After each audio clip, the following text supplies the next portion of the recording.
selamat sore. Apa kabar? Semoga teman-teman yang di rumah sekarang dalam keadaan sehat selalu ya. Karena yang aku dengar-dengar kan katanya pandemi masih naik turun. Jadi teman-teman tetap stay safe. Mau yang udah offline ataupun masih online, pokoknya tetap stay safe semuanya. Oke, sebelumnya perkenalkan dulu ya, aku April dari Prodi Retail Management Angkatan 2020 yang akan menemani kalian di sini dari awal sampai akhir di PLC atau Radita Learning Circle kali ini. Oke, yang masih rebahan, yang masih belum fokus, yang masih scroll TikTok atau Instagram, yuk fokus dulu karena acaranya sudah mulai nih PLC yang udah ditunggu-tunggu dari kemarin. Oke, PLC kali ini itu bertemakan Stay Sane biar gak insane bersama Kak Gita Safitri. Yeay! Tepuk tangannya secara online dulu ya guys, karena belum bisa ketemu langsung nih, gimana dong. Oke, sedikit cerita kalau PLC itu kan diadakan secara reguler. Mungkin di sini udah ada yang pernah ikutan PLC sebelumnya ataupun yang belum. Jadi aku mau jelasin dulu, PLC itu adalah sebuah forum sharing session bersama pembicara-pembicara yang menginspirasi juga tentunya, dan diikuti oleh Pradita dengan lingkungan luar ataupun dalam Pradita. Oleh karena itu, teman-teman pokoknya tetap ikutin dari awal sampai akhir. Oke, nih aku mau tanya dulu deh, kalian dari daerah mana aja sih? Aku penasaran deh. Kira-kira coba dong tulis di kolom chat. Tasik. Wah, jauh-jauh banget ya. Aku dari Tangerang nih, Depok, Malang, Bandung. Wah, aku terharu ternyata jauh-jauh juga ya di sini. Bali. Wah, Batam. Wah, ramai banget nih, aku udah gak sabar. Kita bakal ngobrol-ngobrol ya tentunya. Wah. Oke. Nah, sebelumnya nih, sebelum aku panggilin kakak yang cantik ini ya, yang udah ditunggu-tunggu dari kemarin ya, aku mau tanya dulu, kalian pernah gak sih ngerasa kalau misalnya kalian ada di posisi, duh, gue mau ngomong ini loh, mau ngomong atau mau ngelakuin ini loh, tapi hal yang bakal kita lakuin atau kita omongin itu berbeda gitu, karena di masyarakat yang beredar tuh kayak gini, sedangkan kita mau berbuat ini itu tuh nggak berani gitu loh. Nah, sedangkan padahal mungkin itu hal yang pengen kita lakuin tuh udah jadi goals kita dari dulu, atau itu cita-cita kita, atau itu tujuan kita, tapi kita nggak berani gitu loh. Nah, di tengah kegilaan yang terjadi saat ini, apa sih yang harus kita lakuin biar kita tuh tetap waras gitu? Oke, mungkin teman-teman juga di sini apa ya, udah nggak asing lagi nih sama pembicara kita yang satu ini. Nah, beliau adalah seorang influencer yang juga seorang author dan bukunya juga udah dijadikan film nih.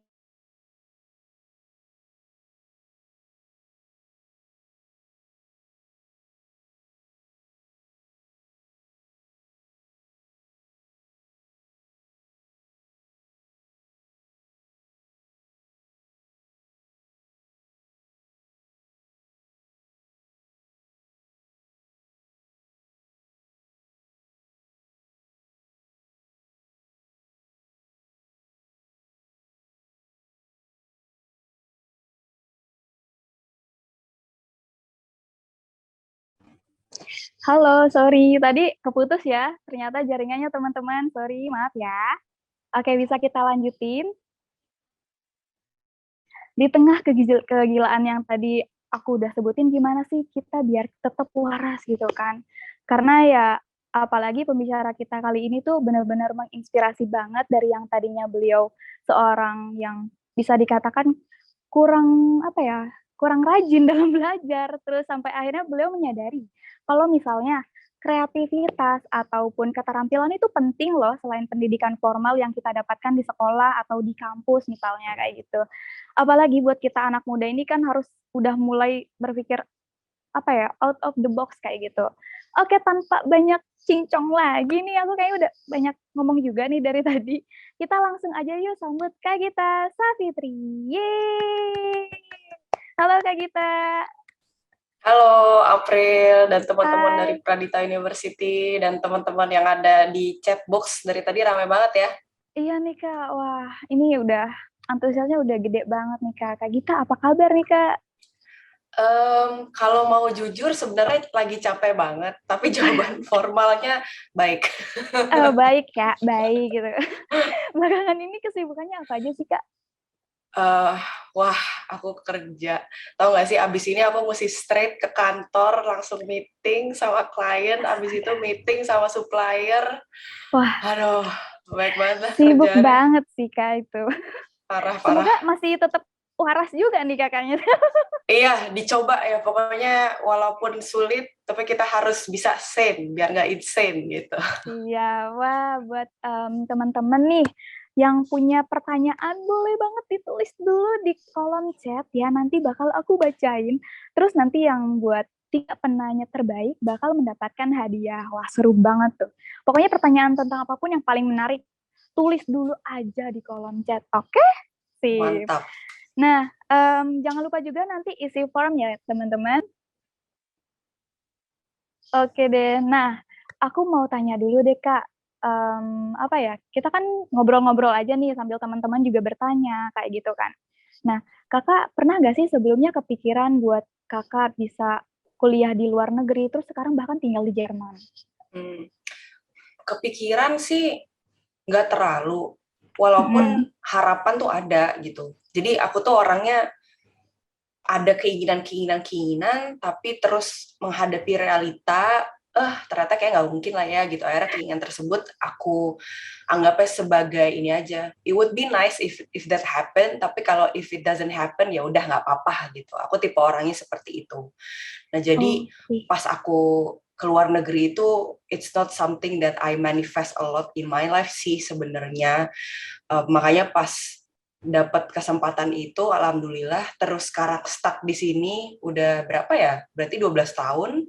Hmm. Itu sebenarnya alhamdulillah banget.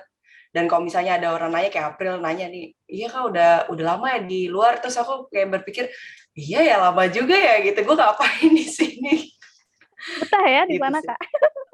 Iya sih, karena itu tadi kebetulan kayaknya emang aku lihat-lihat tuh um, nasib itu gimana ya? 50-50 tuh kita juga yang bikin gitu gak sih? Karena maksud aku gini, aku in general tuh bukan orang yang takut untuk keluar, bukan orang yang kayak gitu. Aku juga bukan orang yang, enggak nanti gimana, gue kangen masakan Indonesia, gue kangen orang tua, gue kangen ini itu. Which is, itu valid sih, emang pasti orang manusia ada pikiran-pikiran seperti itu. Tapi aku bukan tipe orang yang hal-hal tersebut itu aku jadikan consideration banget sampai akhirnya aku nggak mau doing something gitu. Yang penting itu ngalir aja ya, Kak. Tapi ada Mm-mm, gitu kan. Oke deh. betul. Sebelumnya, kalau misalnya boleh tahu nih, cita-cita kakak itu apa sih? Nah, Sebelum tahu Jerman misal. sebelum tahu Jerman, Iya. aku tuh dulu pas kecil kalau ditanya sama guru SD, aku inget banget ya, itu kalau nggak salah kelas 2 SD, aku bilangnya pingin jadi artis. Sumpah nih nggak bohong teman-teman, aku bilangnya kita pinginnya apa jadi artis gitu, Sih. karena ibuku tuh Mm-mm. dulu udah masukin aku kursus-kursus kayak Sanggar Ananda, kan itu macam-macam kan, teater iya, nyanyi iya, nari iya gitu.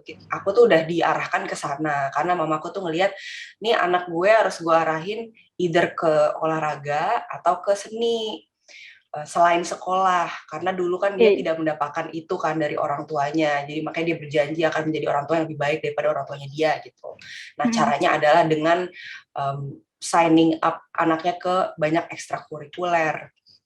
Nah dilihat di olahraga, aduh kok anak gue gampang capek ya gitu, baru 5 menit lari udah ngap katanya gitu. Emang aku dari kecil emang kurang gitu ya, secara fisik memang lemah gitu. Akhirnya mamaku ngelihat nih kalau misalnya disuruh nyanyi, disuruh teater gitu-gitu, dance gitu-gitu kok seneng ya anaknya ya, happy. Ya udah aku diterusin ke sana. Makanya pas Oke. ditanya sama guru pengen jadi artis. Terus yang lucunya teman-teman sekelas aku kayak apaan sih mbak artis gitu ya, pada polisi, dokter gitu. Dari dulu aku entah kenapa nggak pingin jadi dokter gitu kan, kan banyak orang-orang Oke. pingin jadi dokter ya, pingin jadi dokter. Aku kayak ngeliat tuh dokter, aduh kayak susah deh jadi dokter, gue nggak mau, aku mau jadi artis aja. Pikirannya udah ngaco dari kecil. Oke. Jadi kalau misalnya aku simpulin kayaknya emang dari kecil tuh pokoknya have fun aja gitu maunya. Iya gitu, pinginnya have fun, nggak terlalu banyak, aduh males deh belajar-belajar gitu, nggak suka gitu kan, terlalu hidup under pressure tuh nggak suka. Gak mau banyak mikir nih, karena Betul. tergambarkan juga di buku kakak aku baca-baca ya, katanya kakak tuh apa ya, kurang suka belajar, tapi kok akhirnya bisa kuliah di Jerman. Itu emang apa aja sih yang dipersiapin? Agak aneh gitu kan. Iya, iya, aku mengerti. Aku juga aneh kok. Iya, Dari dulu aku mikir, kayak gue memilih jalan hidup agak-agak aneh ya. Kayak entah kurang kalkulasi kah, entah kayak oke. terlalu nggak ada plan kah gitu. Tapi itu bener. Jadi teman-teman di sini kalau misalnya ada yang merasa cita-cita tidak punya atau tidak ada future gitu, tenang. Mm-mm. Ada for build-nya gitu di sini ya, ada contohnya. Jadi Ada contohnya, aku contoh nyata nih. betul, contoh nyata orang yang akademiknya buruk, ternyata pas udah gede baik-baik aja gitu ya. Ternyata hidup nggak scary-scary amat gitu ternyata. Mm. Jadi SD dulu aku masih oke lah karena SD-nya belakang rumah, nggak terlalu banyak kompetitor gitu kan. Udah gitu teman-teman teman-teman yang lain lebih malas daripada aku dan orang tuanya sayangnya tidak se-involve dibanding ibu aku dalam segi akademik. Jadi aku masih rankingnya 1 2 3 2 3 gitu. SD juga gampang pelajarannya. Nah, mulai dari SMP mulai turun tuh kan, mulai turun karena Mm. kompetitor makin banyak yang lebih pintar, lebih rajin gitu. SMP lebih parah lagi. SMA kelas 1 aku ranking terbawah kedua di kelas. SMA-nya aku bisa masuk ke 78 itu yang katanya SMA terbaik se-Jakarta Barat, itu kayaknya hoki sih. Soalnya UAN aku pas SMP ke SMA tuh kok aku berasa gampang gitu. Ini kok gampang, ini kayaknya gue lagi lagi dikerjain apa gimana gitu. Makanya nilaiku agak bagus dan akhirnya bisa masuk ke SMA bagus. Oke. Tapi pas masuk SMA sana parah banget sih. Aku ngeliat teman-temanku kok mereka kayak ngerti ya caranya belajar gitu. Kok mereka bisa ya menghadapi, bisa punya disiplin itu loh yang aku nggak punya pada saat itu. Mereka tahu kapan mesti belajar, mereka tahu kapan mesti main, mereka tahu mesti belajarnya bagaimana, porsinya Mm. apa. Nah itu aku nggak punya. Jadi aku nggak tahu tuh, gue itu mesti belajar sampai mana sih. Terus misalnya gue dapat pelajaran dari guru, ini mesti gue apain nih pelajaran ini yang gue lihat di kelas gitu. Terus mana yang mesti gue catat? Yang penting tuh yang mana? Nah itu aku aja nggak tahu gitu kan. Ternyata hal-hal itu baru aku tahu ternyata mesti dilatih gitu kan, sama kita pelan-pelan belajar, pelan-pelan belajar, Ya. pelan-pelan belajar. Dan akhirnya hal-hal itu baru aku lakukan pas aku di Jerman. Jadi aku survival mode di SMA itu kan nyontek terus, yang mana itu buruk sekali ya, jangan diikutin, Wah, jangan dicontoh, jangan ya guys. nggak boleh Nanti di sama blacklist sekali. sama guru. Betul, betul, jangan dilakukan ya. Nah, pas aku di Jerman itu aku baru sadar, oh ternyata gue nggak boleh nyontek ya, oh ternyata gue emang harus sendiri, ini harus kerja keras nih. Mulailah di sana aku tiba-tiba jadi orang kalau di agama Islam tuh hijrah. Iya Jadi gitu, benar-benar. jadi aku hijrah secara akademis tuh pas di Jerman. Nah, alhamdulillah akhirnya aku masuk ke student college-nya yang bagus. Terus aku Axel, bisa dikatakan di student college itu. Jadi orang-orang UAN di Stutkol semester 2, aku semester 1 udah UAN satu pelajaran. Bahasa Jerman tuh udah aku kelarin. Jadi pas aku Wah. UAN di semester 2, aku cuman ngerjain matematika sama kimia aja. Nah, terus alhamdulillah masuk universitas yang salah satu yang bagus di Jerman dan nggak butuh waktu banyak untuk aku lulus. Sebenarnya Regel Studienzeit-nya kalau di sini, jadi kayak Mm. theoretically harusnya student itu 3 tahun, jadi 6 semester. Tapi Iya. aku 4 tahun, yang mana aku I'm very proud of myself, bahkan bisa 4 tahun kuliah aja gitu. Lihat laki aku sampai sekarang nggak kelar-kelar kuliahnya. Aduh, ada yang Udah menurut. berapa lama? Iya, udah berapa lama kuliahnya beliau nggak kelar-kelar gitu. Aku alhamdulillah kelar. Itu Alhamdulillah. aja menurut aku udah kayak, aduh udah deh, gue udah I have proven myself dan it's enough gitu. Makanya kalau ada yang nanya, kita lo nggak master? Aduh, gue mikirin aja capek gitu kan. Nggak sekarang deh, capeknya masih kebawa banget gitu.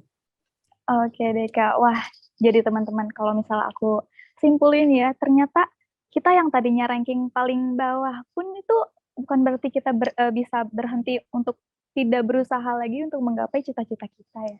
Jadi Betul, apapun itu pokoknya tetap semangat terus. Oke Kak, betul. ini kayaknya banyak banget nih fans Kakak nih di kolom chat, kayak aduh Ini coba bagus Kak sekali ya sapa dulu Kak. teman-temannya. Halo teman-teman, ini semangat banget nih dari tadi aku ngeliat dari segala macam region di Hmm, Indonesia ya. iya Ada nih yang dari hampir Pulau 500. Jawa, uh-uh. keren kalian. Ada yang dari Manado, wah lakiku tuh keluarga di Manado tuh. Jauh-jauh juga ya Kak ternyata, Ada yang dari wah. Jombang, iya banyak banget. Depok tuh Kak. Wah Depok ya, kalau Depok itu aku ngeliatnya Floridanya Indonesia. Kalau Florida, wah kalian tahu nggak sih agak panas jokesnya? ya. Iya, terus jokesnya kan Hmm. kalau di Amerika tuh the weirdest states di United States itu Florida. Everything that's weird is coming from Florida. Kalau ini Depok, maaf ya. Maaf ya bercanda warga Depok nih. Tolong ya Canda. jangan didatengin nih kita di Mm-mm. Tangerang nih sama di Jerman kan. Oke nih Kak lanjut Kak. Kenapa dari sekian banyak negara buat kuliah, kenapa Kakak pilih Jerman buat Kakak kuliah? Sebenarnya pemilihan negara itu tidak ada um, sarannya dari aku sih. Maksudnya, BTW teman-teman kalau aku ngomong agak-agak lama ini karena aku harus memilah-milah kata ya. Jadi di otak aku kadang yang aku tahu bahasanya Jerman, terus yang keluar bahasa apa gitu-gitu. Kayak agak-agak ribet kalau aku ngomong. Nah, pokoknya intinya pemilihan negara itu bukan aku, nggak ada andil aku.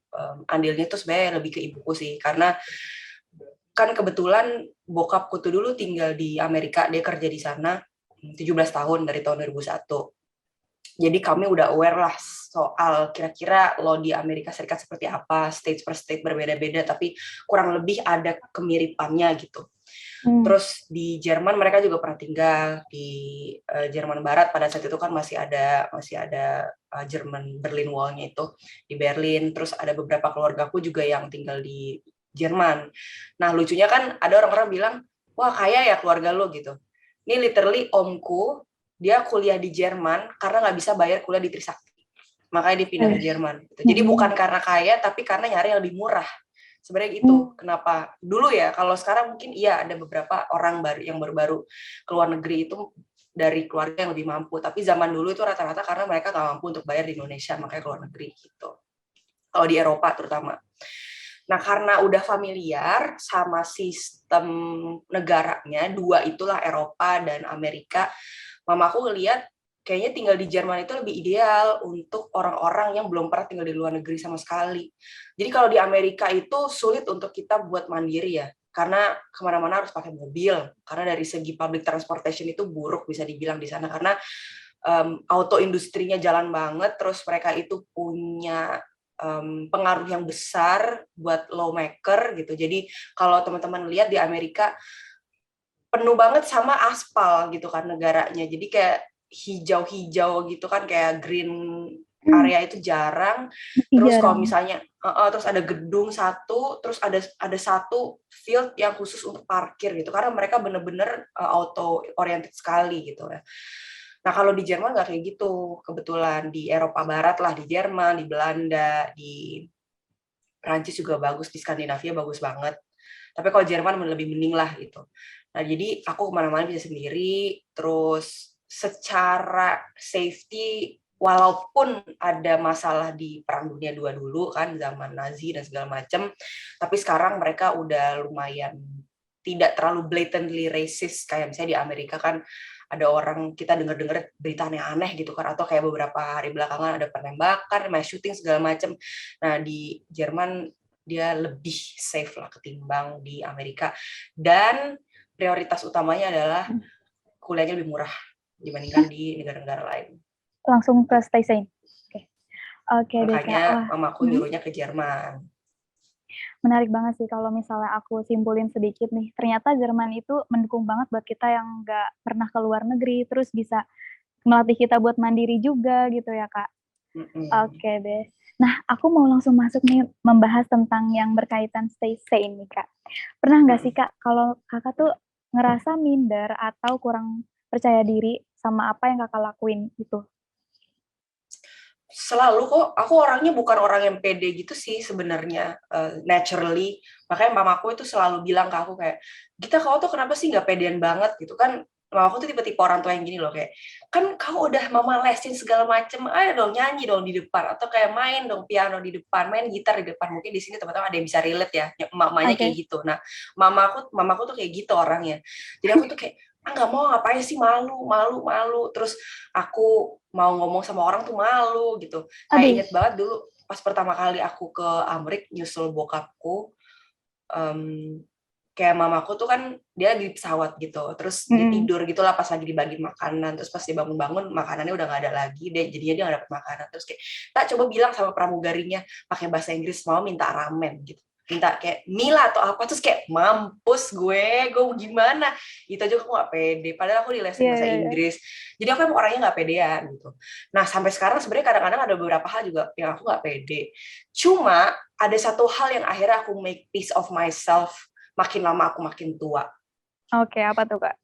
adalah sekarang aku nggak masalah kalau aku terlihat bodoh, kayak nggak apa-apa gitu. Kalau ada orang yang kayak lu nggak tahu ya, enggak, gue nggak tahu gitu. Jadi aku sekarang lebih berani untuk bilang nggak tahu, Iya, lebih berani untuk benar-benar. bilang ya gue nggak tahu, nggak pernah denger, ya udah lu coba jelasin ke gue gitu, lu coba kasih gue penjelasan supaya gue lebih ngerti. Dulu aku nggak, entah kenapa aku malu untuk itu. Jadi kayak pertama aku malu karena aku merasa ilmuku itu nggak sufficient, kayak aku nggak bisa ini, aku nggak begini, aku selalu lacking dalam segala macam hal dan segala macam. Terus yang kedua, aku malu, aku akan embarrassing myself gitu, karena aku nggak tahu itu, karena takutnya kalau aku ngomong ke pramugari, kalau bahasa Inggris lu catet ya broken English gitu-gitu. Kalau sekarang aku kayak, ya udah bodo amat gitu. Yang penting lu ngerti gua, yang penting kita bisa komunikasi gitu ya, nggak masalah gitu. Itu sih yang Iya. akhirnya membuat aku jadi kayak, oh ya udah, gue sekarang lebih berani. Kayak contohnya gini, jadi aku kan kerja di company yang kita developing kosmetik produk ya teman-teman, terutama buat German market, buat European market sih. Kayak klienku tuh macam-macam, ada yang dari Swiss, ada yang dari Jerman, ada yang dari mana-mana. Terus temanku ada klien dari Korea, dari Saudi Arabia, bahkan ada juga kayak macam-macam. Nah, kebetulan kita tuh banyak kan anak-anaknya muda gitu. Jadi ada Ah, sih kayak beberapa formulator yang senior gitu kan, kayak bosku, terus ada salah satunya juga yang udah senior juga. Tapi mostly kita tuh timnya muda. Nah, ini kelihatan banget sih, kelihatan banget aku yang akhirnya udah make peace of myself. Ya, gue nggak mungkin tahu semuanya dan gue lacking in all way possible. Sama ada satu temen aku, kolega aku yang dia meeting aja tuh malu, kayak misalnya ada meeting nih kan supplier suka datang dong, dia kayak mau iya. kita nih ada raw materials baru nih gitu nih, bisa nih lu pakai nih di produk lu segala macem, itu aja dia malu. Kayak aku nanya kan, lu kenapa nggak ikut meeting, kan kemarin ada meeting sama ini, ada banyak banget, bagus banget, dia kan ada penjelasan ini itu, kan bagus juga buat kita untuk gaining knowledge ya. Terus dia Hmm. bilang, ah enggak, nggak mau gue, kenapa, lu nggak mau deh, gue nggak bisa gitu. Kenapa nggak bisa? Ya lu kan biasa ngomong sama orang, gue enggak. Ya elah, sekarang aku bilang, kalau gue bukan masalah biasa ngomong sama orang apa enggak, di otak gue mikirnya, ya gue nggak tahu, ya gue meeting sama mereka, gue nanya, biar gue jadi tahu, udah gitu. Jadi aku nggak merasa aku harus ada ekspektasi apa-apa terhadap diri aku gitu loh. Jadi itu yang ngebikin Hmm. aku akhirnya sekarang, akhirnya di umur yang hampir 30, at least aku bisa dibilang lebih pede daripada aku sebelumnya. Karena aku nggak ada ekspektasi sama diri aku sendiri. Harus begini, harus bisa ini, harus tahu semua. Ya udah, kalau misalnya nggak tahu, bilang nggak tahu, nggak mesti malu gitu. Even Iya. Einstein pun atau Marie Curie pun gitu, yang mereka udah dapat Nobel Prize, itu mereka juga banyak hal-hal yang mereka nggak tahu gitu. Mungkin mereka jago di kimia gitu kan, di radiochemistry atau di fisika, tapi mungkin dia nggak tahu cara nyuci piring, bisa jadi gitu kan. Bisa jadi Hal-hal kita nggak bisa tahu. jadi, iya, karena saking sibuknya di lab terus gitu kan, hal-hal Mm-mm. yang kita pikirnya itu kan sepele, yang dia nggak pernah ngerjain, dia jarang ngerjain, udah pasti dia nggak tahu gitu. Istilahnya mending kita jujur aja daripada akhirnya kita nyasar gitu kan Betul, ini. betul. Nyasar karena kita tuh faking it gitu, berpura-pura gitu. Sebenarnya Mm-mm. boleh sih kadang-kadang we fake it till we make it, kan ada kan proof word seperti itu gitu. Kadang-kadang itu bisa juga berlaku, tapi kadang-kadang kita juga mesti being genuine gitu, dan juga being honest tentang ketidaktahuan kita. Oke deh Kak. Nih aku mau nanya lagi juga. Kakak pernah nggak sih dijulitin, misal nih ya, kan aku jurusan manajemen nih. Dulu Iya. tuh pas aku jurusan manajemen, terus temen aku tuh misal ada yang farmasi. Terus temen aku bilang, lu mending ikut gue aja farmasi. Ini gue jadi ini loh nanti kalau lulus, kalau misalnya farmasi. Hmm. Manajemen jadi apa sih? Gitu. Terus aku di situ gimana caranya biar aku tetap pede gitu sama pilihan aku. Menurut kakak tuh Iya. harus gimana? Oke. Um, kalau menurut aku ya, kalau kita kayak ngomongin jurusan, terus karir, terus nanti jadi apa gitu, itu aku agak-agak kurang setuju nih sama teman kamu yang farmasi yang akhirnya merasa dia Hmm. ini gue karirnya akan lebih cemerlang karena gue farmasi, karena ada banyak banget job segala macam kalau nanti dia lulus nih, lu manajemen lu ngapain sih gitu-gitu kan, atau Iya, misalnya iya, iya. ya lu gampang dapet job tapi gajinya nggak seberapa gitu-gitu. Nah itu menurut aku sangat shallow ya pemikiran seperti itu, karena at the end of the day ukuran kita make it or not making it di industri atau nanti kita setelah besar itu tuh apa gitu. Selama ini kan kita tuh parameternya how we quantify it cuman dari duit doang gitu. Hmm. Itu yang menurut aku kayak oke, duit kan bisa dicari dari hal yang lain. Ngerti nggak sih maksud aku? Kayak Oke, misalnya oke. April, nanti manajemen. Iya nanti April kerja, misalnya April punya full time job jadi apa? Ya mungkin gajinya nggak seberapa, tapi mungkin kamu punya side hustle lain yang itu juga sangat bisa ngebantu kamu secara financial gitu. Itu kan bisa aja. Kalau misalnya menurut mereka duit itu adalah satu-satunya parameter untuk kesuksesan kamu, menurut aku kayak gitu sih. Menurut aku sih kalau misalnya cari jurusan ada banyak hal yang bisa dipertimbangkan sih, nggak cuma nanti akan seperti apa dunia di future seperti apa, karena menurut pengalaman aku ya, berkaca pada Oke. pengalaman aku ingat banget pas zaman aku SMA, aku lulus tahun 2009 SMA, itu tuh lagi hot-hotnya engineering. Engineering. Terlebih Oke. minyak, pokoknya gas dan segala macam, batu bara itu lagi hot-hot banget gitu. Karena mungkin Terus masih banyak duitnya di situ, gimana tuh, Kak? betul, betul, masih banyak. Terus conversation soal fossil fuel belum terlalu banyak yang ngomongin, terus belum terlalu banyak concern ke environment. Pokoknya Hmm. hal-hal seperti itu yang sekarang lagi diomongin belum terlalu banyak gitu. Zaman dulu kayak minyak masih banyak, di Arab masih banyak, tuh fosil-fosil di Amerika banyak, di Rusia banyak, gas segala macam gitu. Sekarang kan orang-orang udah mencoba untuk cari alternatif gitu kan, dari segi bahan bakar, segi energi gitu-gitu. Nah jadi mamaku itu benar-benar orientasinya, Gita, kau kalau misalnya udah selesai SMA harus ITB perminyakan. Kayaknya kalau misalnya teman-teman di sini ada yang pernah baca buku aku, kayaknya kalau nggak salah aku juga nulis itu gitu kan di buku aku. Karena itu kita orientasinya ya boomer gitu kan, memaku kan boomer kan, orientasinya duit, terus yang pada saat itu yang paling menghasilkan adalah engineering perminyakan terutama. Hmm. Terus fast forward 3, 4, 5 tahun setelahnya, teman aku yang bahkan di perpinyakan dia di layoff sama company-nya itu multinational company ya for whatever reason gitu, karena pada saat itu mungkin industrinya lagi nggak baik dan segala macam gitu loh. Jadi malah sekarang yang industrinya berkembang banget IT dan kreatif nggak sih kalau aku ngeliatnya, IT ya terutama gitu, Internet of Things segala macam 2 tahun 3 tahun 5 tahun belakangan ini kan lagi gila-gilaan banget lebih ke sana gitu. Nggak Iya. banyak orang yang mikir pada dulu, jarang banget teman aku yang masuk IT atau sistem informasi pada saat itu, karena nggak dipikir itu akan membawa sesuatu career wise financially bakal baik gitu kan. Sekarang mereka tajir-tajir semua gitu kan ibaratnya gitu. Jadi susah sih untuk kita untuk bisa prediksi in future based on that only, karena aku ngelihat dunia itu benar-benar dinamis banget. Ibaratnya aku jadi YouTuber aja, aku nggak pernah nyangka menjadi YouTuber itu akan menjadi suatu karir yang aku seriusin loh. Ibaratnya gara-gara YouTube aku bisa ngomong sama teman-teman di sini semuanya gitu. Sekarang gara-gara YouTube. Mungkin zaman dulu kalau misalnya aku bikin-bikin video segala macam, mungkin sama orang-orang kayak, lo ngapain sih coy? Aku ingat banget pertama kali aku bikin video, aku dijulit-julitin juga sama teman-teman aku atau sama teman-teman yang aku nggak deket ya. Kalau deket mah dia nggak julit. Gitu Iya, ya. iya. Apaan sih Gita? Semuanya di-share, semuanya diomongin depan kamera Apa-apa segala di macem. videoin. Apa-apa di videoin. Taunya sekarang ternyata it brings me something gitu kan, ngasih aku secara financial bagus, terus ngasih aku banyak banget pengalaman, ngasih aku networking banyak banget. Bayangin aku bisa ketemu orang-orang, aku bisa kenal sama orang nggak cuma dari Indonesia doang, tapi dari berbagai belahan dunia. Ibaratnya aku nih mau ke luar negeri sekarang, oh ya ada teman gue di negara situ, ada teman gue di negara situ gitu. Dan itu karena YouTube ibaratnya gitu. Sekarang Iya. teman-teman aku yang ngejulitin soal YouTube, dia bikin YouTube juga, itu yang lucu sih sebenarnya. Jadi teman-teman coba kalau misalnya teman-teman benar-benar pingin ngomongin soal karir dan segala macam, ini sebenarnya aku ngelihatnya agak-agak ini sih, agak-agak apa ya, terlalu kayak novel banget sih kalau aku ngomong. Tapi kalau bisa jangan pikirin soal duit aja gitu. Duit emang it can bring you happiness. Aku juga acknowledge itu, bisa bring you happiness, bring you kenyamanan, nggak usah pusing mikirin duit gitu, tapi ada hal-hal yang juga yang bisa kalian take into consideration gitu. Kayak misalnya if it makes you happy, apakah kamu bisa memberikan kontribusi ke orang-orang lain juga gitu sih. Kayak lebih cari holistic approach sih, jangan cuma parameternya uang aja. Ujung-ujungnya ya duit penting, cuman ya itu nomor sekian juga sih Kak. Oke. Iya, duit bisa jadi nomor satu, tapi nggak harus jadi satu-satunya gitu. Nah, itu dia. Oke. Aku pengen nanya lagi nih Kak.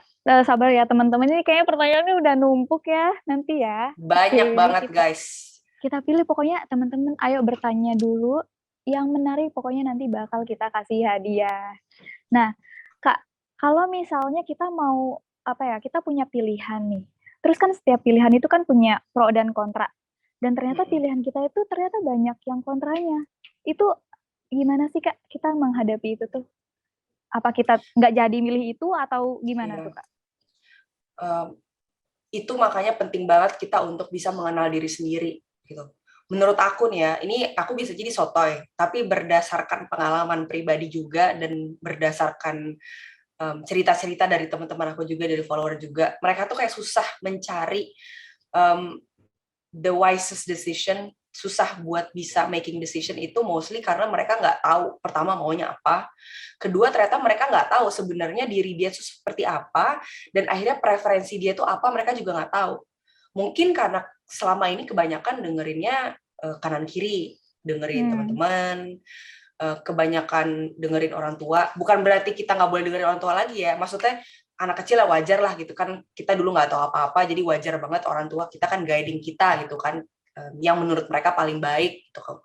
Nah mungkin selama ini kita terbiasa dengan mode of action seperti itu, kita terbiasa untuk akhirnya jadi robot aja gitu.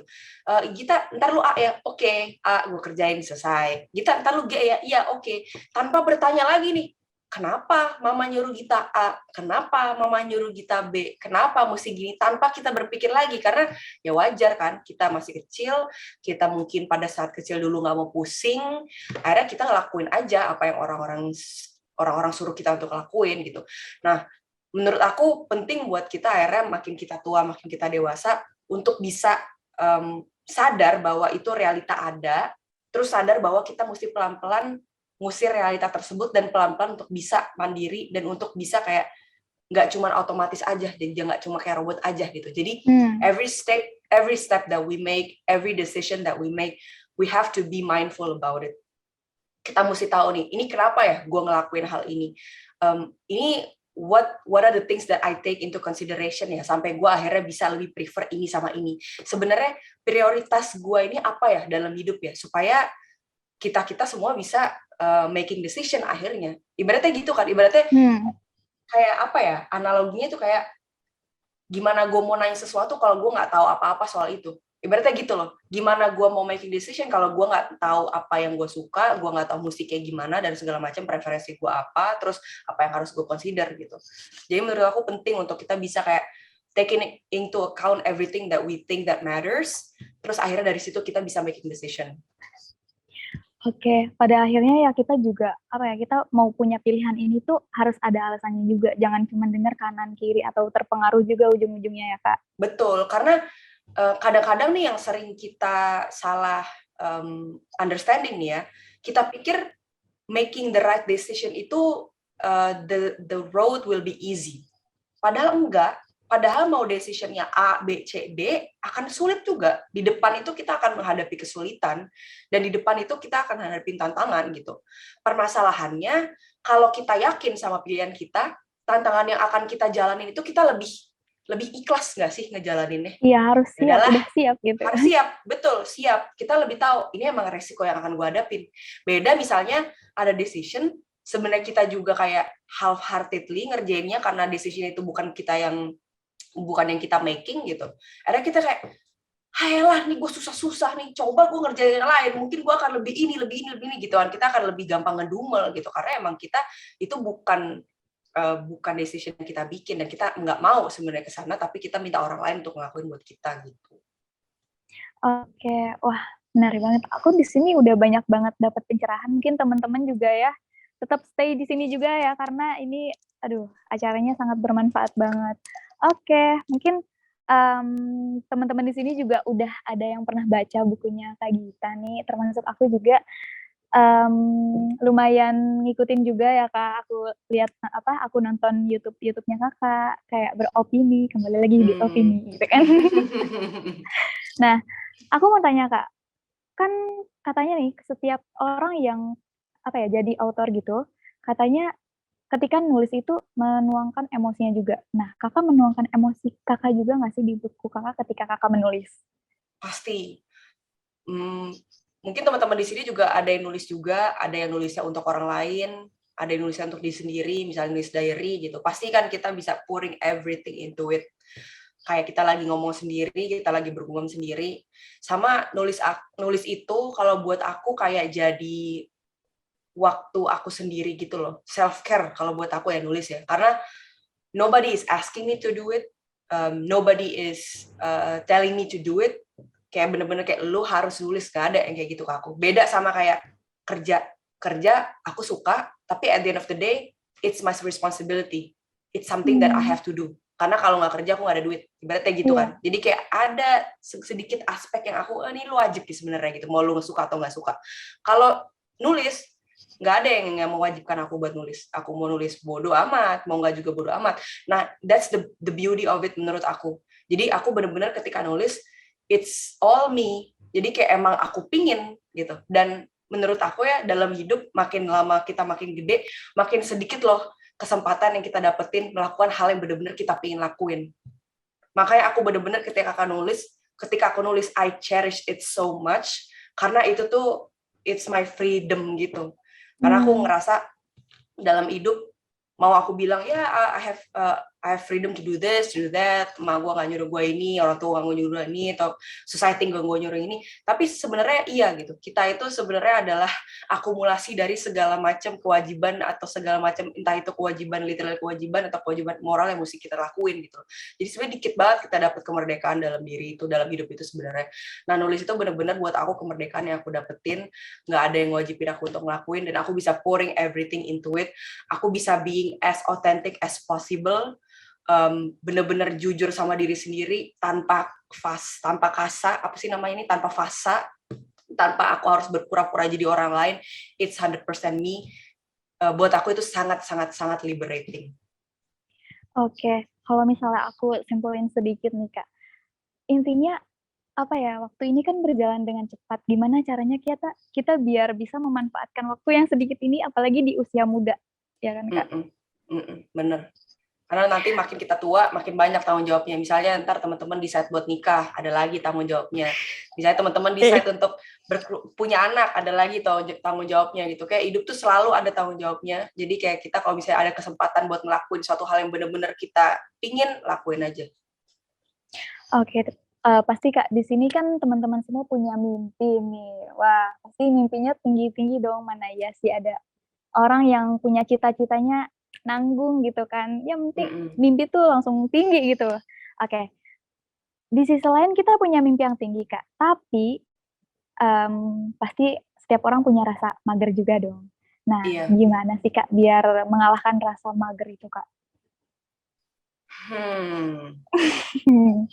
Gimana tuh? Harus disiplin sih, April dan teman-teman. Kalau aku kebetulan aku bisa akhirnya mengalahkan rasa mager karena aku udah di posisi di mana ini gue tinggal sendirian. Ini gue nggak ada lagi nih yang ngasih tau gue gini. Aku punya, dulu kan aku ada orang tua aku kan, ada yang ingetin gitu, kayak mama aku terutama. Tak belajar atau tak latihan tuh musiknya segala macam. Jadi aku ada gitu di otak aku keinget, oh ya gue mesti ini, gue mesti ini, gue mesti ini gitu. Walaupun sebenarnya kalau aku disuruh orang malah jadinya males. Kalau aku sih, aku kayak misalnya kayak sholat nih, aku udah kepikiran sholat, terus mama aku nyuruh kayak tak sholat jadi males sholat. Biasanya aku gitu. Nah tapi maksud aku tuh dulu tuh aku ada yang ingetin. Tapi kalau sekarang nggak ada lagi yang ngingetin aku. Kayak suami aku, dia bukan tipe orang yang ngingetin atau segala macam. Dia tuh orangnya kayaknya bodo amat lah mau ngapain gitu, gue nggak peduli. Dia tipe orangnya kayak gitu, sangat memberikan aku kebebasan, aku mau ngapain aja suka-suka aku. Nah jadi yang bisa memberikan yang jadi polisi nih ibaratnya, yang jadi polisi disiplin, polisi waktu, jadi segala macam itu aku sendiri. Jadi ibaratnya aku itu sekarang mengemban peran ibuku pada aku kecil, mengemban peran guruku dulu yang nyuruh aku belajar, mengemban peran orang-orang yang dulu aku punya, figur-figur yang dulu aku punya pas aku kecil, yang ngingetin aku untuk ngelakuin ini, itu, A, B, C, D, sampai Z. Gitu. Aku udah di posisi itu. Dan yang membantu aku untuk di posisi tersebut adalah aku physically detaching myself dari orang-orang tersebut. Jadi aku tahu nih sekarang, I'm fully aware kalau orang-orang tersebut yang dulu tuh aku bisa depending sama dia, itu di Indonesia jauh banget. Sekarang gue di sini sendirian, jadi gue harus bisa untuk being as independent as possible gitu. Jadi it really helps so much. Makanya kalau ada yang kayak nanya, Kak gue pingin gini, pingin gitu, tapi kok gue gak ada motivasinya. Kalau misalnya kalian lagi kerja atau kalau misalnya lagi kuliah, kalau memungkinkan ngekos itu atau tinggal sendiri, menurut aku ya, kalau berdasarkan pengalaman aku, sangat-sangat membantu kita untuk benar-benar bisa independen, bisa benar-benar jadi manusia yang punya disiplin, punya boundaries, tahu preferensinya, tahu mesti A, B, C kapan ngerjainnya, jadi kayak lebih kayak manusia yang lebih ada tujuannya gitu. Oke, yang penting sadar dari diri kita sendiri juga, karena yang punya badan tuh kita, jadi kayak ya Betul. udah tanggung jawab kita sendiri itu badan kan Kak. Betul, karena at the end of Oke. the day kayak orang tua kita dan guru kita segala macam kayak figur-figur tersebut yang penting itu dalam diri kita kan mereka nggak akan 24 jam ada kan surrounding kita gitu. Jadi kita harus tahu gimana caranya sendiri. Oke, Kak, ada nggak sih Kak rekomendasi buku nih buat kita biar kita makin semangat belajar ngejar mimpi kita, Kak?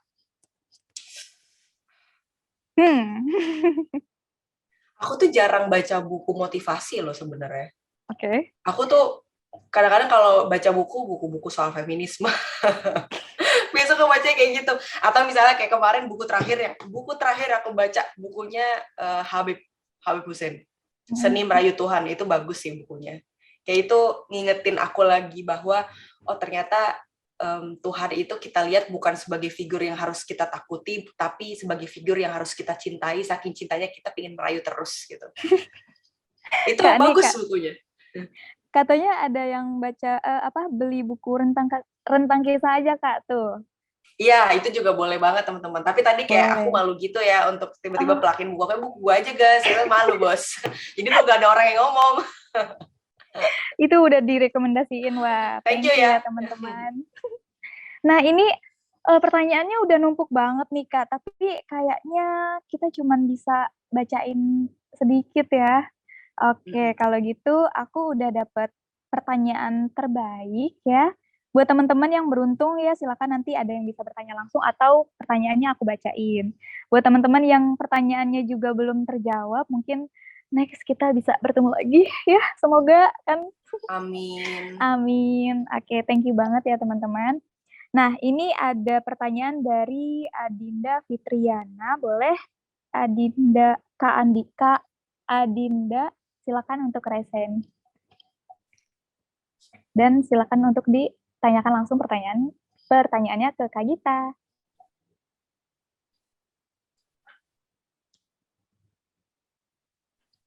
Halo Kak Adinda, adakah? Adinda, di manakah kau berada? Rindu aku ingin jumpa, kalian nggak ada tahu Ayo, lagunya. dicari ini sama Kak Gita. Next ya, karena Kak Adindanya belum ada. Udah resen ya? Oke, coba Kak Adinda boleh ditanyain langsung pertanyaannya.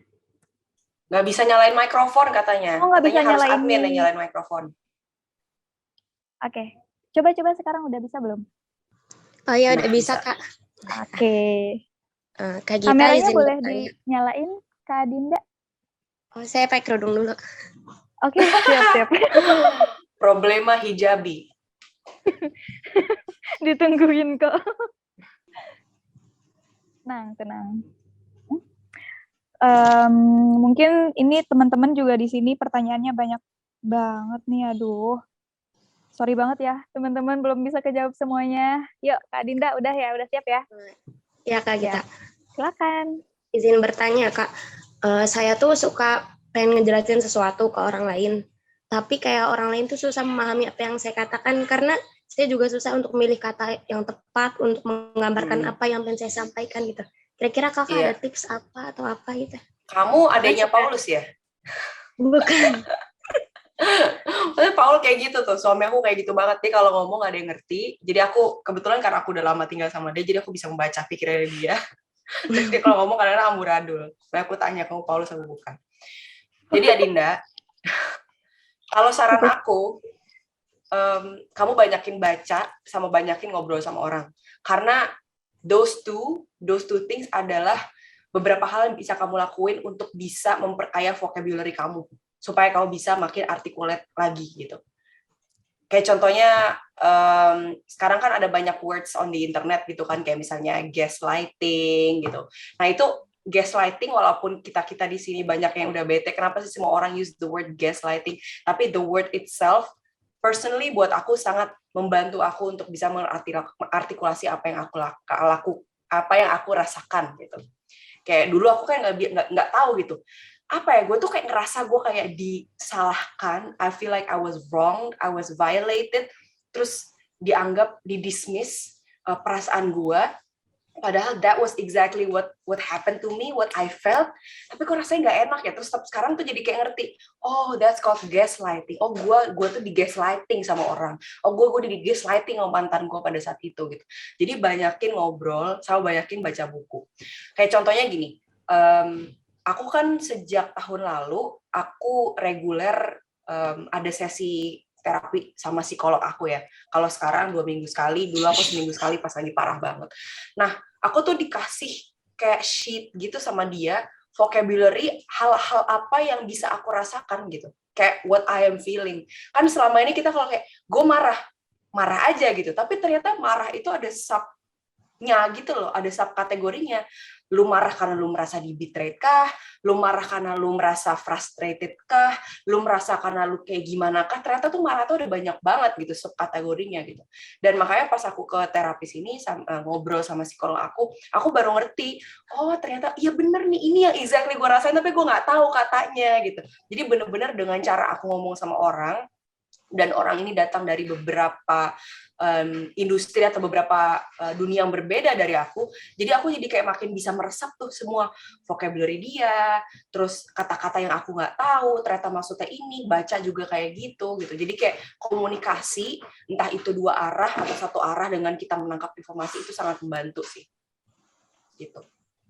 Terima kasih Kak Wah, Gita wah tipsnya. udah terjawab nih Kak Adinda. Gimana, udah puas untuk jawabannya?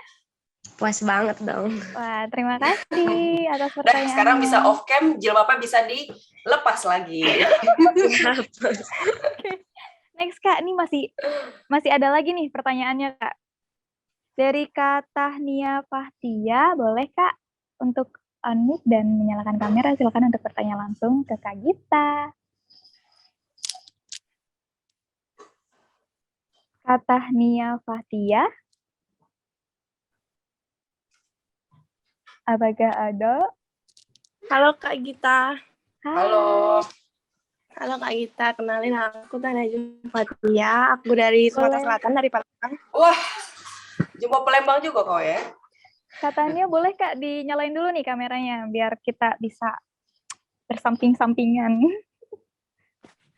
Di mana Palembangnya? Maaf Kak, gelap di Prabu Mulih Kak.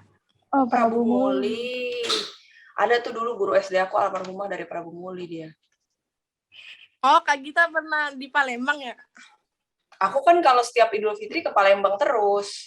Terus dulu pas masih kecil aku pernah ke kampungnya nenek kakekku di Lahat. Aku orang Lintang 4 Lawang kalau kamu tahu. Oh, daerah situ. Ya, tahu Kak. Wah, Iya. saya tidak tahu. Maaf ya, ini agak-agak regional nih. Iya ya, silakan. Jadi gini Kak, aku mau nanya, kan di umur banyak ya, kayak remaja seumur aku, umur 19 tahun gitu, nggak kayak ngadepin quarter life crisis gitu kan. Kayak Padahal kamu kita belum tuh umur 25 ya, masih 19 tahun tapi udah krisis, bayangin. kayak krisis kepercayaan diri kayak gitu, kamu nggak mau keluar dari zona nyaman Kak. Nah kayak lihat temen-temen tuh udah banyak dapet pencapaian tuh kayak rendah diri gitu kan. Nah Kak, untuk tetap waras di situasi quarter life crisis itu kayak gimana? Iya. Coba ditemenin aja temennya itu. Jadi teman-teman yang kamu lihat tuh, orang-orang yang kamu lihat, wah dia pinter ya, wah Iya. dia sukses ya, itu ditemenin. Jadi kesalahan dulu aku nih, aku kalau ngelihat orang-orang yang lebih sukses daripada aku langsung minder. Bener kayak Tahnia, persis. Ya Allah, gue belum ngapa-ngapain, orang udah gini-gini segala macam, minder gitu. Nah akhirnya kalau sekarang, kalau aku ngeliat ada orang sukses, aku temenin. Biar aku tahu, dia kayak gimana sih day to day basisnya, apakah dia seperti orang-orang di YouTube gitu kan, bro-bro yang kayak hustle culture gitu, yang kayak I woke up at 4 a.m. and then I meditate and then I shower with cold water, kayak gitu-gitu, apakah normalkah hidupnya gitu.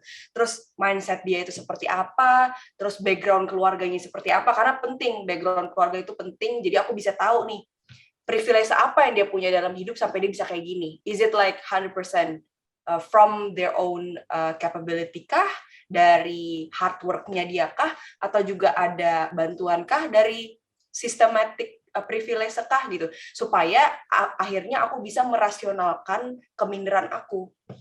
Karena gini, kalau misalnya gini, Tania minder, tapi Tania sendiri nggak tahu nih teman kamu itu seberapa rajin, teman kamu itu seberapa gigih, teman kamu itu seberapa kuatnya gitu, seberapa tangguhnya. Akhirnya kita tuh jadi kayak terkubur aja oleh rasa minder tersebut kan. Tapi kalau misalnya kalau Tania temenin teman-temannya, kali kamu kayak jadi insider gitu. Kamu lihat nih hidupnya kayak apa, cara dia berani kayak apa, mindset dia kayak apa. Kamu juga bisa tahu, oh ternyata kayak gini, oh berarti gue mesti gini juga, oh ternyata dia bisa kayak gini, oh ini yang gue lacking, ini yang gue kurang, oh gue bisa akhirnya improving mungkin aspek gue yang ini gitu loh. Jadi kayak mindernya itu nggak cuma minder aja, tapi lebih apa ya, lebih ada hasilnya gitu menurut aku ya. Jadi nggak cuma kayak nggak jelas, tapi mindernya kamu minder, tapi you are willing to do something about it. Oke, ini katanya kayaknya los ya. Semoga bisa dimengerti. Semoga terjawab ya katanya. Semoga terjawab. Oke, Kak, masih ada 2 pertanyaan lagi, cuman kali ini aku mau bacain nih, Kak. Dan teman-teman nih kayaknya aku dari tadi ngelihat item-item aja nih. Ayo coba on cam teman-teman yang cantik, yang ganteng, biar kelihatan kan tuh muka-mukanya. Sip. Nah, Kak, ini ada pertanyaan dari Roidatun Nahda. Katanya, Kak, gimana Kak menurut Kakak tentang kalimat usaha gak mengkhianati hasil? Terus itu kalimat toxic positivity gak sih Kak? Soalnya kesel banget kalau kita gak berhasil dalam melakukan suatu hal, terus orang-orang bilang, alah kamu mah kurang usaha.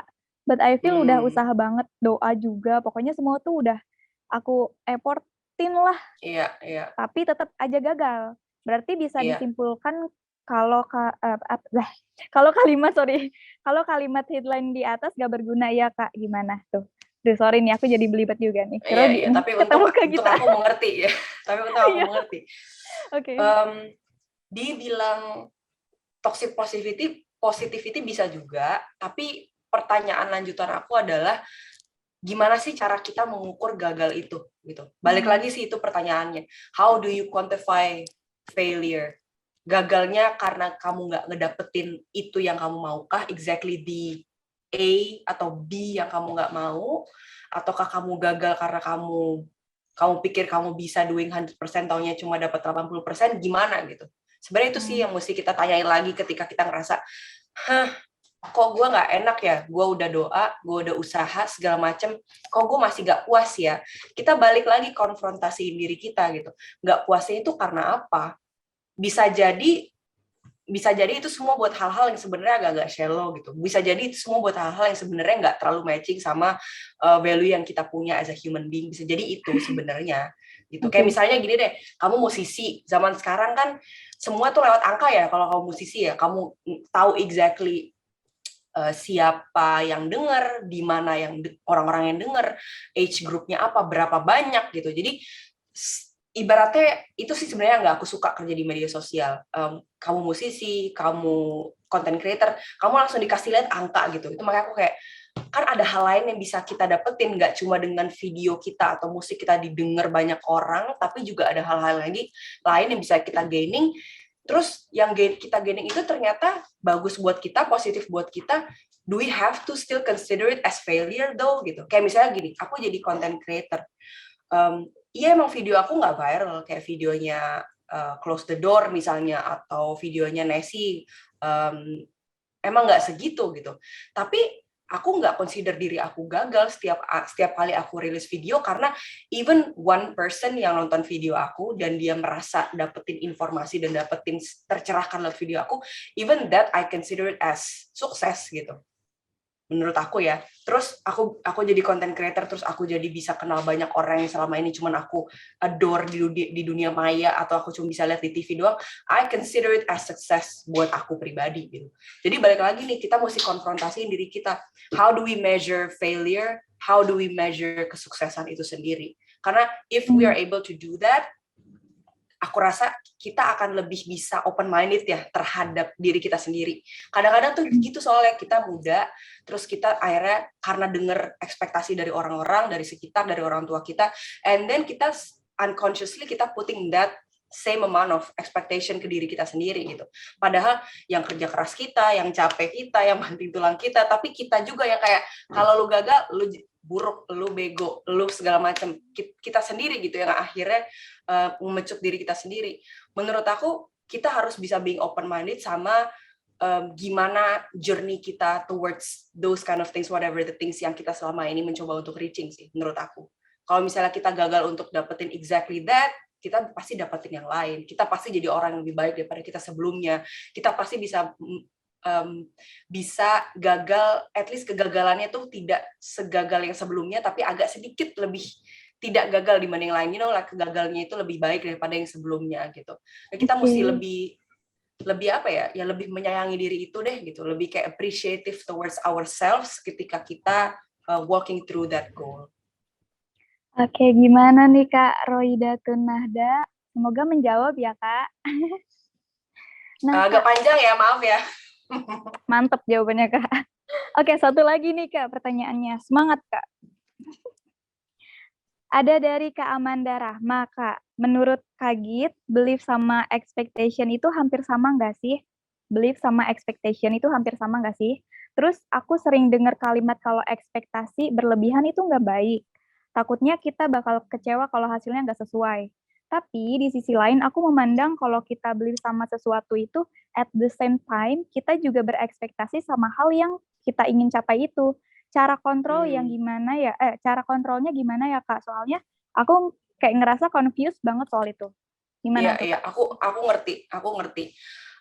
Attitude kita towards ekspektasi itu mesti kayak gimana sih gitu. I mean, aku pun walaupun di awal aku bilang kayak, iya aku punya mimpi, aku punya ekspektasi, tapi aku bukan tipe orang yang bener-bener gue harus dapet ini. Dulu aku orangnya kayak gitu. Terus aku ke psikolog. Waktu itu aku masih SMA, kalau nggak salah SMA kelas 1, kelas 3, aku lupa. Terus terapis aku yang sekarang udah almarhumah, dia bilang kayak, Gita, kenapa sih there's so much rage inside you? There's so much anger inside you, kenapa? Gitu. Terus digodok, ternyata aku marah terus, kan marahnya itu ternyata lebih ke kecewa. Jadi kan kayak aku tadi bilang, marah itu udah banyak banget kategori marah itu apa. Nah, ternyata kalau aku itu karena aku kecewa, karena aku terlalu banyak punya ekspektasi atas hidup aku sendiri. Aku pingin sekali aku coba langsung sukses, langsung bisa. Aku pingin kalau aku mintanya A langsung dapat A, aku nggak mau dikasih B, nggak mau dikasih alternatif C, D, E, nggak mau gitu. Jadi kayak aku selalu dihadapkan dengan kekecewaan tersebut gitu. Nah, terus dia bilang gini, Gita, kalau kamu punya mindset seperti itu, kamu akan susah untuk dapetin apa yang kamu mau dalam hidup gitu. Jadi, kalau aku pribadi, ekspektasi boleh gitu, karena balik lagi, kadang-kadang ekspektasi itu kalau kita tahu gimana attitude yang bagus, gimana cara kita manifestasiin yang positif, itu bisa jadi driving force kita untuk melakukan sesuatu. Karena at the end of the day, manusia kan gitu kan, kita itu menurut aku yang membedakan kita dengan makhluk-makhluk Tuhan yang lain gitu adalah kita itu punya kemampuan untuk bermimpi. Kita itu punya kemampuan untuk punya harapan, memiliki hope, memiliki harapan, walaupun hidup itu misalnya kita hari ini makan susah, tapi kita berharap di kemudian hari kita bisa makan pizza di Pizza Hut gitu kan. Selalu ada harapan, dan manusia bisa seperti itu, dan makhluk-makhluk Tuhan yang lain nggak bisa seperti itu gitu. Nah, tapi kalau misalnya kita attitude kayak gue harus pokoknya kalau nggak ini gue nggak mau. Nah itu yang bisa jadi akhirnya hindering buat kita dan akhirnya bisa jadi negatif ke diri kita sendiri. Jadi yang penting itu adalah gimana kita punya attitude yang positif soal manifestasi yang kita punya sih. Jadi kayak misalnya kayak aku dulu, aku kan bukan datang dari keluarga yang kaya ya. Jadi aku miskin banget enggak, kaya banget juga enggak. Jadi kayak nanggung gitu di tengah-tengah gitu kan. Kalau orang kaya kan mungkin tiap minggu bisa makan di luar. Nah kalau aku udah kayak jangan makan di luar mulu, tuh ada makanan gitu. Nah jadi kalau aku ngelihat teman-teman aku yang bisa sama keluarganya jalan-jalan atau Europe tour atau ke Disneyland, wah itu kayak ya Allah kapan ya gue bisa kayak gitu ya. Nah tapi itu bukan berarti aku jadi marah. Kok kita nggak jalan-jalan sih? Nggak jadi kayak gitu. Aku tetap bisa ngerem diri aku, siapa tahu aja nanti. Mungkin nanti kalau gue kerja, gue bisa melakukan hal itu. Jadi kayak lebih ke manifesting gitu loh.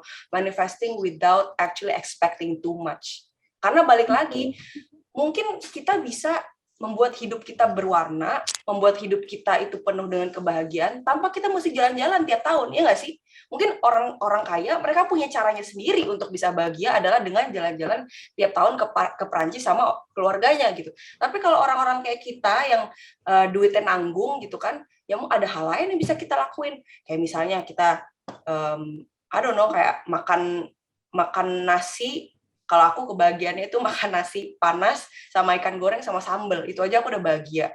Atau kita main bareng sama keluarga kita, sama adik kita, main congklak, main karet, kan caranya beda-beda gitu. Gimana intinya tuh gimana kita bisa changing that mindset gitu sih, sama confronting diri kita sebenarnya value-value itu yang selama ini kita bilang kita expecting something karena kita pingin sukses, kita takut gagal. Kita tanya lagi gitu ke diri kita, gagal itu buat kita apa sih? Sukses itu buat kita apa sih? Bahagia itu buat kita apa sih? Gitu. Oke, wah menarik banget nih jawabannya. Gimana nih tadi kakak pertanyaannya udah terjawab belum Kak Amanda?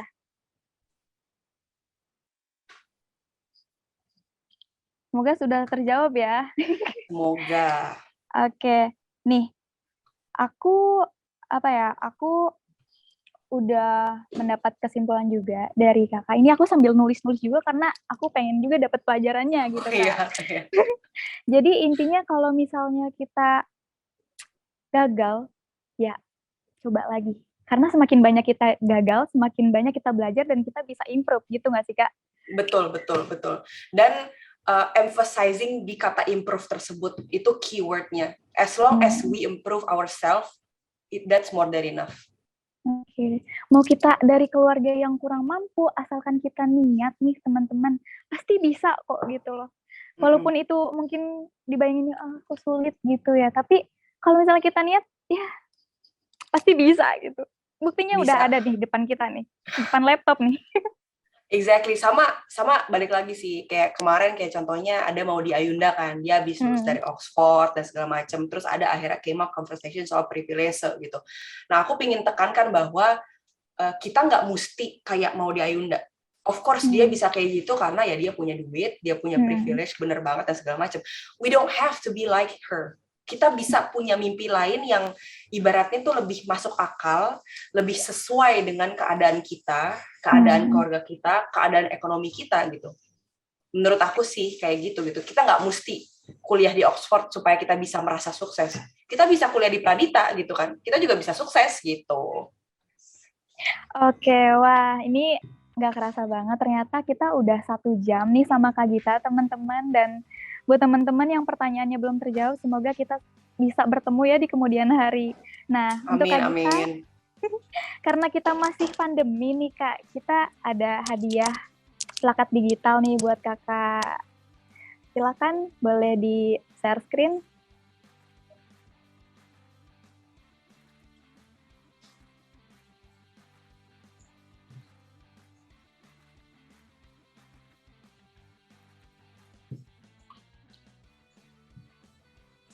Sebentar ya. Mungkin plakatnya lagi ditulis ya kayaknya. Lagi diketik dulu. Export to PDF. Terus share screen. Lagi dipahat dulu. Oh, dipakai kayu plakatnya. Wah, keren. Biar lebih Indonesia banget gitu kayaknya ya. Cinta Indonesia. lebih tradisional, ukiran-ukiran. Bagus nih teman-teman Pradita nih. Oke. Nah, wih. Weh. Thank you Kak Gita atas waktunya udah meluangkan juga nih buat bertemu sama teman-teman di sini sama keluarga dari Pradita juga. Thank you Kak Gita. Terima kasih teman-teman Pradita yang udah inviting aku dan teman-teman di sini. Ini to be completely honest, salah satu audience online terseru sih. Karena dari tadi non-stop tak tak tak tak tak tak tak, tak kayak kalian seru banget, terus antusias banget. Terima kasih banget udah dengerin dari awal sampai akhir. Terima kasih teman-teman. Wah, jadi terharu.